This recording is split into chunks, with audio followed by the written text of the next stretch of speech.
Hello hi welcome नमस्ते, मेरा नाम ऋतिक और आज हम फिर से बात करेंगे एक और इम्पोर्टेंट कंसेप्ट के ऊपर। तो ये वीडियो उन स्टूडेंट्स के लिए मोस्ट इंपॉर्टेंट होने वाली है जिनके पास इग्नू में सब्जेक्ट है इंडियन इकोनॉमी सेकंड, जिसका सब्जेक्ट कोड है BECE 146। तो हम बात कर रहे थे ब्लॉक नंबर 2 यानी कि एग्रीकल्चरल सेक्टर के बारे में, और इस वीडियो से हम शुरुआत करने वाले हैं यूनिट नंबर 7 के बारे में। तो यूनिट नंबर 7 हमारे पास क्या है? Capital formation and productivity. इसमें हम कैपिटल फॉर्मेशन को पढ़ेंगे और प्रोडक्टिविटी को डिस्कस करेंगे कि प्रोडक्टिविटी का मतलब क्या होता है और किस प्रकार से प्रोडक्टिविटी जो है बढ़ानी जरूरी होती है और बढ़ाई जाती है। और इस कंप्लीट सीरीज के नोट्स भी ऑलरेडी प्रिपेयर हो चुके हैं with important question answer PDF। जिन बच्चों को नोट्स परचेज करने हैं वो इस नंबर पे जाए 9667836333 में व्हाट्सएप करके नोट्स भी ले सकते हैं। तो जब मैं बात कर रहा हूं कैपिटल फॉर्मेशन की, तो कैपिटल फॉर्मेशन का मतलब क्या होता है कि देखो, सबसे पहले कैपिटल वर्ड को समझो। कैपिटल वर्ड का मतलब होता है कि वो पैसा जो हम किसी भी बिजनेस में लगाते हैं, किसी प्रोडक्शन एक्टिविटी में लगाते हैं ताकि हम वहां से प्रोडक्ट्स बना पाएं। ठीक है, तो इसलिए हम जो है कैपिटल लगाते हैं और कैपिटल फॉर्मेशन करते हैं। एक तरह से इसे बोलते हैं, एक तरह से कोई भी बिजनेस स्टार्ट करना, कोई प्रोडक्शन एक्टिविटी स्टार्ट करना। लेकिन इन्वेस्टमेंट थोड़ा सा डिफरेंट टर्म होता है। वैसे आप इसे इन्वेस्टमेंट भी बोल सकते हो, बट इन्वेस्टमेंट जर्नी हम यूज कब करते हैं? जब हम, ठीक है, पैसे को और ज्यादा इंक्रीज करते हैं अपने। जैसे फॉर एग्जांपल, जैसे कि मैं पहले ही मान लेते हैं किसी प्रोडक्शन एक्टिविटी में इन्वॉल्व हूं, अगर मैं वहां पे और ज्यादा इन्वेस्टमेंट कर रहा हूं, इस बात का मतलब क्या है कि मैं अपने बिजनेस को, अपने प्रोडक्शन एक्टिविटी को एक्सपेंड करना चाहता हूं। तो इसलिए जो है ना, हम कैपिटल फॉर्मेशन वर्ड यूज करते हैं। अब बात आती है प्रोडक्टिविटी की। अगर मैं प्रोडक्टिविटी को थोड़ा समझाने की कोशिश करूं तो प्रोडक्टिविटी का मतलब क्या होता है कि जो भी हम रिसोर्सेज लगा रहे हैं, जो भी हम इनपुट्स लगा रहे हैं, उसमें हम किस लेवल तक आउटपुट जनरेट कर रहे हैं। और हमेशा हम कोशिश करते हैं कि कम से कम इनपुट्स में ज्यादा से ज्यादा आउटपुट जनरेट कर पाएं, क्योंकि अगर हम ज्यादा आउटपुट जनरेट करेंगे तो इस बात का मतलब क्या है कि हम जो है ज्यादा सप्लाई कर पाएंगे, ज्यादा रिवेन्यू कमा पाएंगे, ज्यादा प्रॉफिट कमा पाएंगे। तो हमेशा कोशिश ये रहती है कि कैपिटल फॉर्मेशन और प्रोडक्टिविटी दोनों को अच्छे तरीके से बढ़ाया जाए।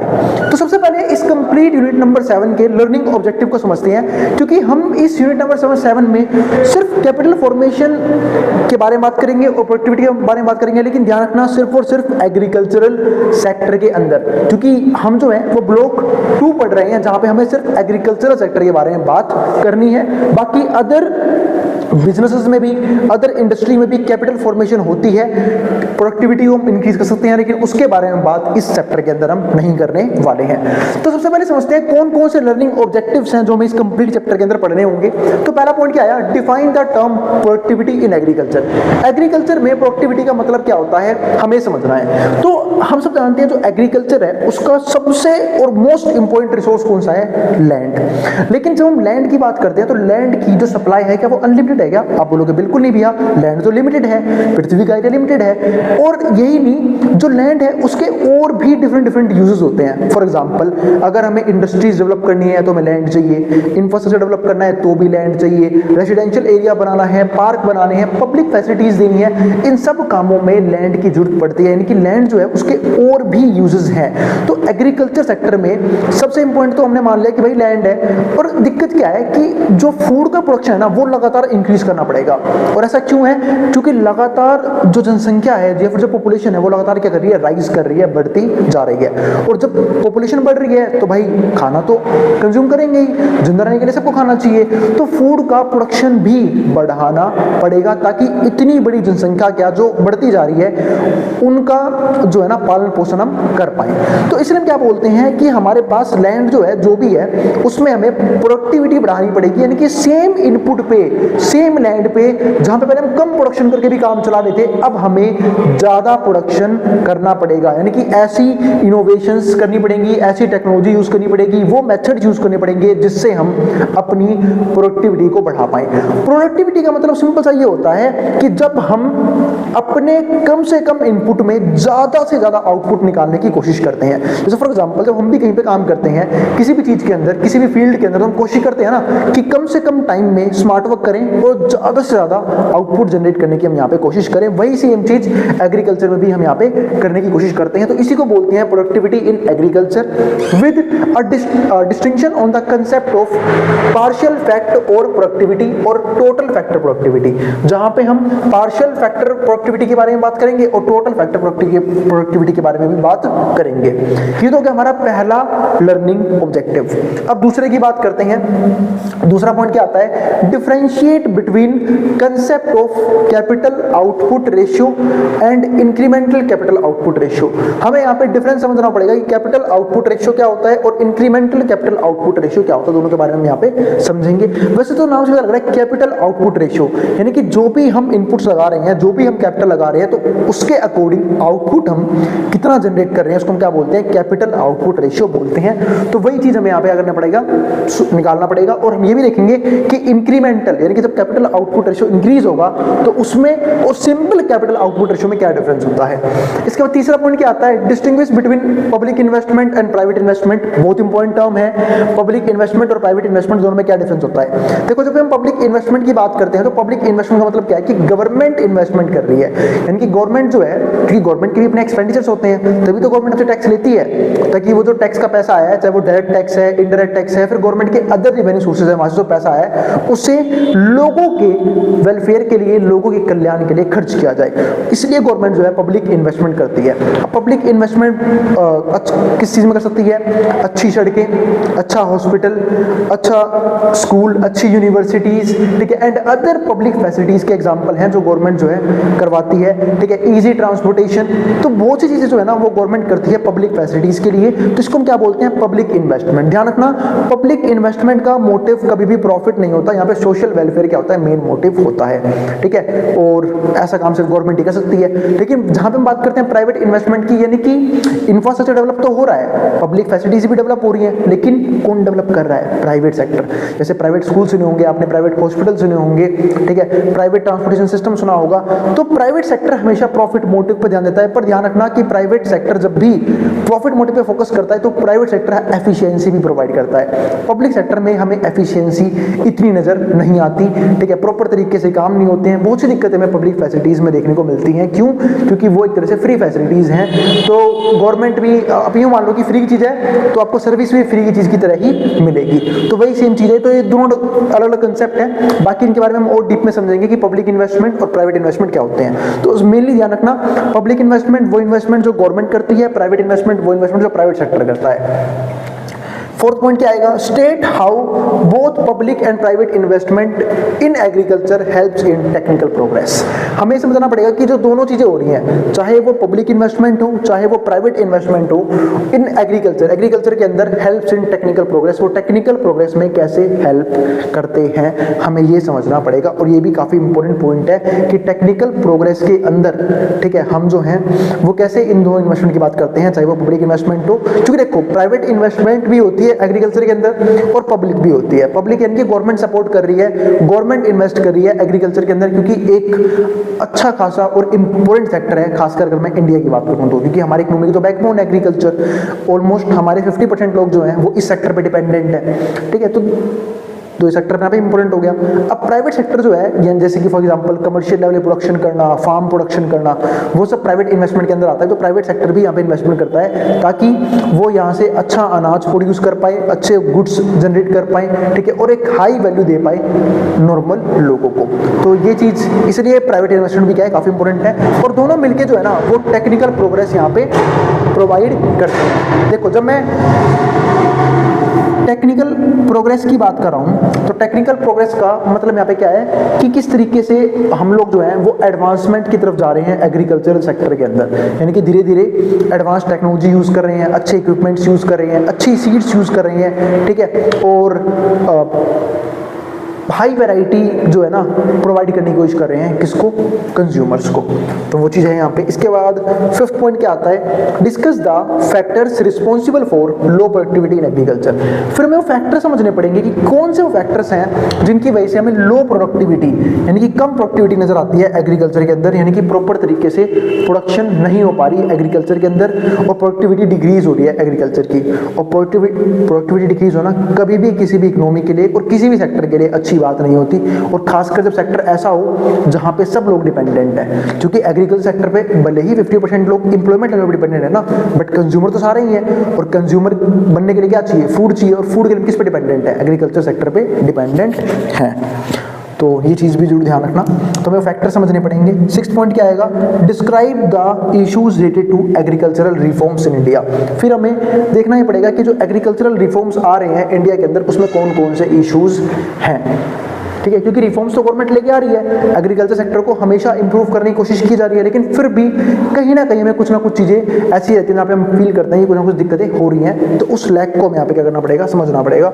तो describe the issues related to agricultural reforms in India. तो ये हमारे पास क्या है, 6 इंपॉर्टेंट पॉइंट हैं, 6 इंपॉर्टेंट लर्निंग ऑब्जेक्टिव्स हैं जो हमें इस चैप्टर में डिस्कस करने हैं। अब चलते हैं इंट्रोडक्शन की तरफ। उम्मीद है आपको ये 6 पॉइंट अभी क्लियर हो गए होंगे, बाकी इनके बारे में हम डीप में बात करेंगे इस कंप्लीट चैप्टर के अंदर, ठीक है। तो अब इंट्रोडक्शन समझते हैं। तो farm sector is relatively more labour intensive than non farm sector, यानी कि जो फार्म सेक्टर है ना वो रिलेटिवली क्या है, मोर लेबर इंटेंसिव होता है। हम सब जानते हैं प्रोडक्शन के 2 तरीके होते हैं, या तो हम लेबर इंटेंसिव मेथड यूज करेंगे, और लेबर इंटेंसिव मेथड यूज करने का मतलब क्या होता है, हम लेबर ज्यादा यूज कर रहे हैं और कैपिटल कम यूज कर रहे हैं। कैपिटल कम यूज करने का मतलब क्या है, मशीनरी कम यूज कर रहे हैं, टेक्नोलॉजी कम यूज कर रहे हैं, इक्विपमेंट्स कम यूज कर रहे हैं, तो लेबर ज्यादा यूज कर रहे हैं। और जो कि इंडिया के लिए अच्छी बात भी है, क्योंकि इंडिया में पॉपुलेशन बहुत ज्यादा है, साथ साथ ही अनएम्प्लॉयमेंट और गरीबी भी बहुत ज्यादा है, यानी कि पॉवर्टी भी क्या है, बहुत ज़्यादा है। तो ऐसे केसेस में ज़रूरी ये हो जाता है कि लोगों को जॉब प्रोवाइड की जाए, और वो कब प्रोवाइड होगी, जब हम कैपिटल इंटेंसिव मेथड की जगह लेबर इंटेंसिव मेथड को फॉलो करेंगे। तो चलो फिर अब आगे देखते हैं। हाँ, तो हम क्या बात कर रहे थे कि जो इंडिया है उसमें हमें लेबर इंटेंसिव मेथड यूज करने के क्या है, ज़्यादा बेनिफिट यहाँ पे होते हैं। तो हमने जब बात की फार्म सेक्टर की, तो यहाँ पे ज़्यादा लेबर ही यूज होते हैं as compared to non farm sectors, and requires less capital per unit of output. और जब हम क्या कर रहे हैं, लेबर ज़्यादा यूज कर रहे हैं, तो कैपिटल जो है ना वो पर लेबर पे क्या चाहिए, हमें कम चाहिए, यानी कैपिटल की रिक्वायरमेंट कम हो जाती है। तो unit of output is produced, it is also requires substantial amount of physical and human capital. अब हमें यहाँ पे क्या चाहिए, एक अच्छे खासे अमाउंट में चाहिए physical and human capital. Physical and human capital मतलब क्या होता है, ह्यूमन चाहिए, ह्यूमन बीइंग चाहिए, ठीक है, उनके एफर्ट्स चाहिए, उनके फिजिकल एफर्ट्स चाहिए, क्योंकि वही फार्म वगैरह में काम करेंगे और प्रोडक्शन एक्टिविटीज को परफॉर्म करेंगे। जब हम ह्यूमन कैपिटल की बात करते हैं ना, अपने आप में बहुत बड़ा टर्म हो जाता है ह्यूमन कैपिटल, यानी कि एक ऐसा ह्यूमन बीइंग जो एसेट है, लायबिलिटीज नहीं है किसी के ऊपर भी। अब देखो, एक ह्यूमन जो है वो एसेट कब बनता है, ठीक है, जब वो अपने दिमाग को अच्छे तरीके से यूज करे, ठीक है, अपनी फिजिकल एक्टिविटीज को अच्छे तरीके से परफॉर्म करे, इसके अलावा वो जो है वो स्किलफुल हो, ज्यादा स्किल्स लगा पाए, ठीक है, उसके पास रीजनेबल थिंकिंग हो, तो बहुत सी चीजें जो है ना वो एक ह्यूमन बीइंग को एसेट्स में कन्वर्ट करती हैं। तो वही सब चीजें यहाँ पे हैं कि हमें क्या चाहिए, कि ह्यूमन कैपिटल चाहिए to perform various farm operations timely, ताकि जो भी डिफरेंट फार्म ऑपरेशंस है, एक तो वो टाइमली परफॉर्म हो, दूसरा एफिशिएंटली परफॉर्म होने भी क्या है, बहुत जरूरी है, यानी कि हमेशा हम जो है एफिशिएंटली सारे काम को करें, ताकि प्रोडक्टिविटी जो है वो बहुत तेजी से यहाँ पे बढ़ जाए। इसके बाद क्या आता है, in Indian agriculture capital formation has made significant contribution during the green and post green revolution period. जब हम इंडियन एग्रीकल्चर की बात करते हैं तो कैपिटल फॉर्मेशन भी हुई, जिन्होंने काफी इंपॉर्टेंट रोल प्ले किया।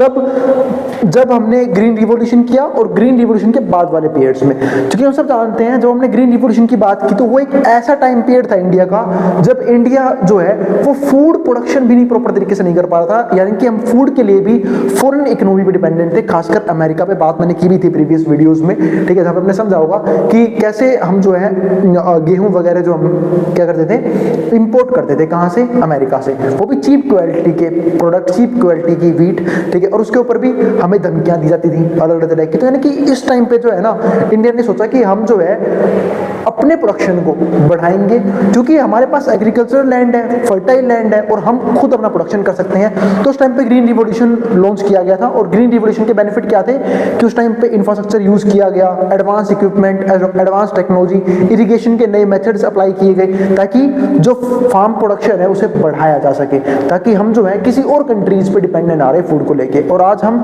फूड के मामले में तो आज भी हम किसी भी कंट्री पे डिपेंडेंट नहीं है, भले ही जो हमारी एग्रीकल्चर की ग्रोथ जो है वो स्टैग्नेंट है, ठीक है, या फिर एक तरह से गिर रही है टाइम के साथ, बट फिर भी जो हमारी जो एग्रीकल्चर है वो इतना कैपेबल है कि हम फूड को लेके किसी भी तरह से किसी और कंट्री पे डिपेंडेंट नहीं है, उल्टा हम बहुत सी चीज़ों का एक्सपोर्ट करते हैं फॉरेन कंट्रीज के अंदर।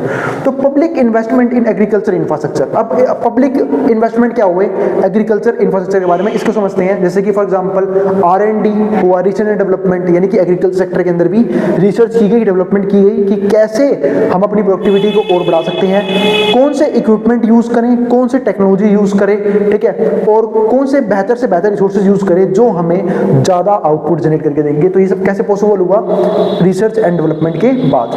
फिर एक्सटेंशन सर्विसेज, ठीक है, हमें एक्सपेंड भी करना था, ठीक है, इसके अलावा development of markets, market development भी करनी थी, स्टोरेज फैसिलिटीज अवेलेबल करवानी थी कि भाई अनाज उगाना ही जरूरी नहीं है, अनाज को संभाल के रखना भी क्या है, बहुत इंपॉर्टेंट है। ऐसा ना हो कि हमने अनाज उगा तो लिया, ठीक है, हमारे पास फूड ग्रेन्स तो आ गए, फूड प्रोडक्ट्स तो आ गए, लेकिन हम उसे बचा ही नहीं पा रहे, ठीक है, मॉइस्चर की वजह से, पेस्ट वगैरह की वजह से, कीड़े मकोड़ों की वजह से क्या हो रहे हैं, लगातार खराब होते जा रहे हैं, डैमेज हो रहे हैं। तो इसके लिए स्टोरेज फैसिलिटीज भी अवेलेबल होनी बहुत जरूरी थी। तो इन सब चीज़ों पे काम हुआ किसका, गवर्नमेंट का, और पब्लिक इन्वेस्टमेंट्स हुई।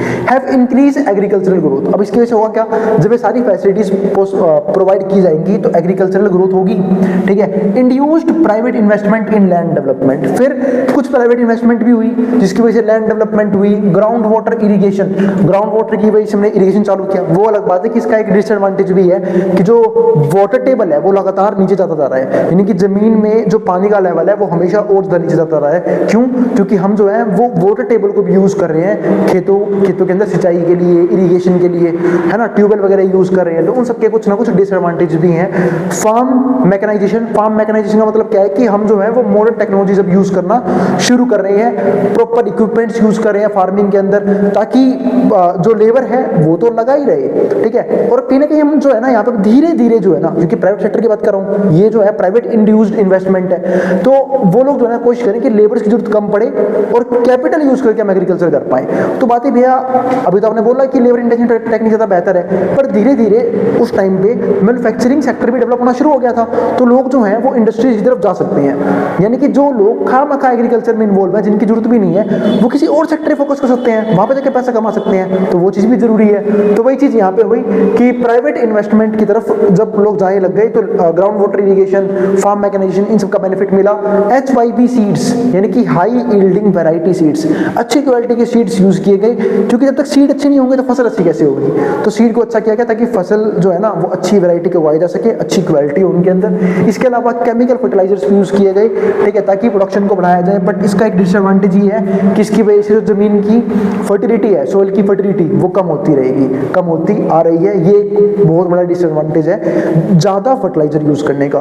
तो अगर मॉडरेट अमाउंट में या फिर कम अमाउंट में फर्टिलाइजर यूज करना है तो कोई दिक्कत नहीं है, ठीक है, प्रोडक्शन इंक्रीज करने के लिए कोई दिक्कत नहीं है। लेकिन दिक्कत क्या है कि अगर लॉन्ग टर्म में हम लगातार ज़्यादा फर्टिलाइजर यूज करते रहे, ज़्यादा केमिकल यूज करते रहे, उसके दो डिसएडवांटेज हैं। एक तो सोइल के अंदर फर्टिलिटी खत्म हो जाएगी, दूसरा हम जो फूड खाएंगे उसमें भी वो केमिकल्स ही मिलेंगे हमें। तो हम खाने में भी क्या खा रहे हैं, जहर खा रहे हैं, एक तरह से केमिकल्स कंज्यूम कर रहे हैं। तो ये एक दिक्कत बन सकती है। इसके बाद बात करते हैं डाइवर्सिफिकेशन की।